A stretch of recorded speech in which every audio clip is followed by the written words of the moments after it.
Hi guys, so in this video let's see how to create the bootable USB drive using the tool called Rufus, and along with the ISO file you should have of that image. So let's see it how we can do it. So first of all you should have the USB drive which is at least of 8 GB depending on your size of ISO file. This is, you can see the image file here. So all you need to do is plug the USB drive to the port and then open the Rufus. Now I am opening this Rufus 2.18.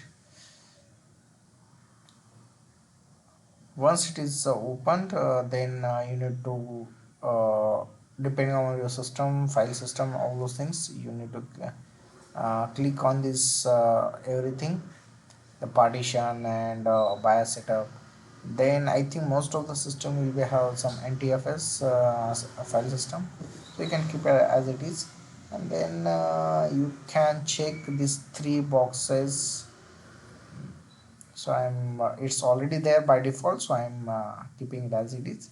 So next I'm selecting IOC image by clicking on that icon, and then I'm selecting ISO file. I will on my desktop. So here you can see I'm opening it. So once it is done and all the setup is ready, you just click on the proceed. It will ask that USB data will be formatted, so just click OK and proceed. So you can see that it is this formatting and the burning of this IOC image in the USB drive has been started. It will take approximately 5 to 10 minutes depending on your IOC image file.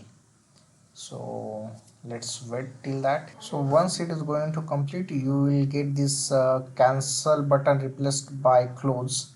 So you can see now. Once this you get this close button, this burning of the image into the USB drive has been completed. Now you can just close, and to verify whether it has done properly, you can go to the USB drive and check all the files will be there. So this USB drive you can use if your system is corrupted or the OS is not booting properly or something like that. If crap has happened, you can use the same USB drive. So that's all for this video guys. Thanks for watching the video.